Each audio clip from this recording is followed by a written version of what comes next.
माथि दोलखा लागेको है तर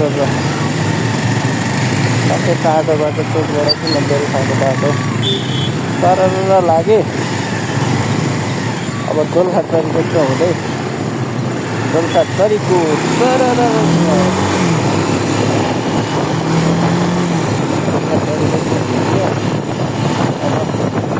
कतिखेर पुगिन्छ थाहा छैन। लगभग अहिले 11-12 बज्छ।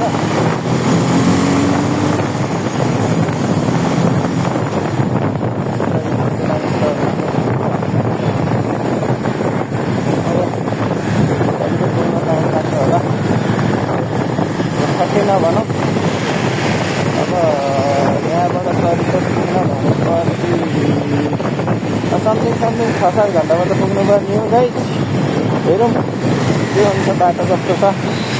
अब बाटो जसोमा लाग्छ राम्रै होला जस्तो लागिरहेको छ मलाई। म चरीकोट हिँडिरहेको छु। चरीकोटतिर जाने गाडीहरू पनि पाउन त पाउँछ अब, तर अहिले चाहिँ पाउँदैन ठ्याक्कै। अब यहाँबाट टाटो बाटो रागे हुँदै भक्तपुरको बाटो जानुपर्छ। अझै लगभग 2-3 घन्टा हुन्छ। त्यस्तो 2-3 घन्टामा पुगिन्छ होला।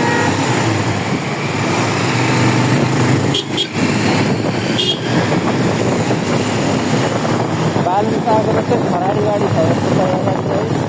बालन सागको जस्तै पूर्व डिलक्स अब यस्तो हुन्छ काठमाडौँको रोड। अब रागे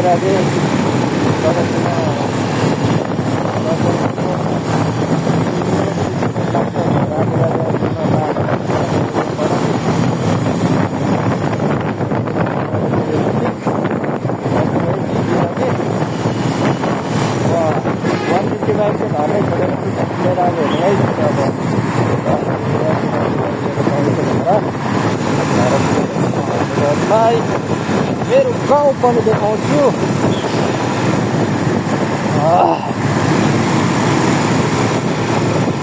मेरो गाउँ हेर्नको लागि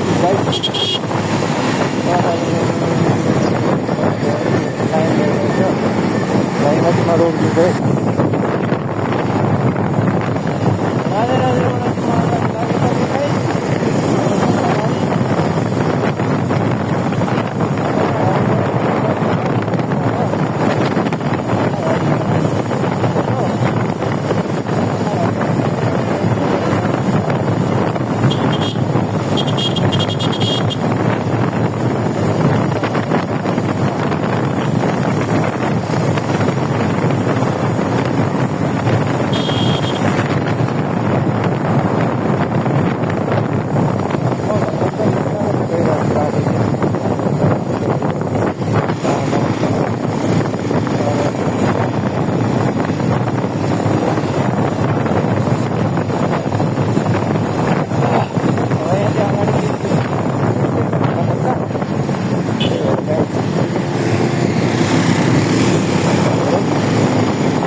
गाइड मान्छे अब दाइले फोन गरेको थिएँ मैले फोन गरेँ अब चाबी चाहियो भन्दै थिएँ चाबीको कुरा चाहिँ भएन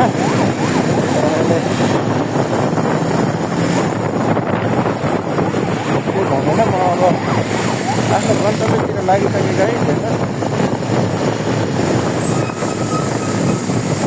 स्पेसल्ली गन्तव्यतिर चाहिँ लागिसकेँ त्यही भएर गाइड त्यो गाडी हेर्नु तुफान कुदाइरहेको छ तुफान अब गाडीहरूले तुफान कुदाएको देख्दाखेरि अचम्म लाग्छ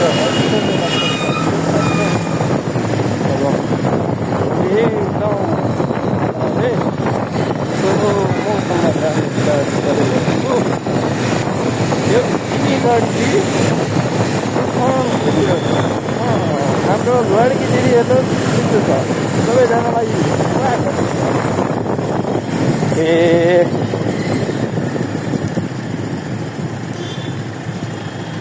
गोलखाट पुलको लागि हामी राख्छौँ त्यो डोजरजी आउँदै हुन्छ डोजरजीले हाम्रो त्यसरी बाटो काट्छन् गाडी हेर्नुहोस् होइन यस्तो बाटो काट्ने गाडीलाई चाहिँ 55 रहेछ गाडी नम्बर टाइम भेट्नुभयो भने चाहिँ प्लाट गाडामा हान्दा हुन्छ गाडामा तर म चाहिँ हान्दिनँ है फेरि म सिङ्गल छु अहिले मलाई फेरि धोपी हान्यो भने धोपी हान्न सक्छ फेरि मलाई त सिङ्गल छु हेर्नु अब बनेपा धुलीखेलको बाटो हेर्नु यस्तो धुलो छ होइन यस्तो धुलो छ कि म घर पुग्दा मलाई नचिन्न सक्छन् घरको मान्छेले त्यो भएर चाहिँ म एकदमसँगले धुलो भए पनि भनेर सब हिँडिरहेको छु धुलो त गाई जे यस्तै हो हाम्रो नेपालमा धुलो नहुने भनेको चाहिँ कहाँ होला र सबै ठाउँमा धुलै धुलो फेवातालमा धुलो उठ्छ हाम्रो के गर्नु है फेवातालमा धुलो उड्ने भइसकेपछि त सक्ने नै गर्नु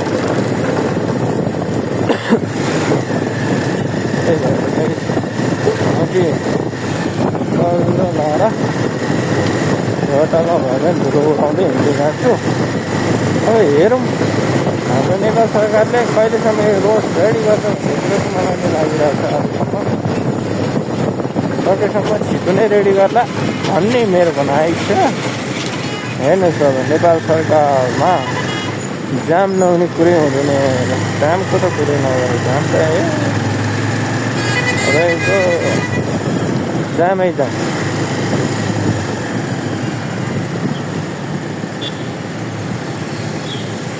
जामै जाम होइन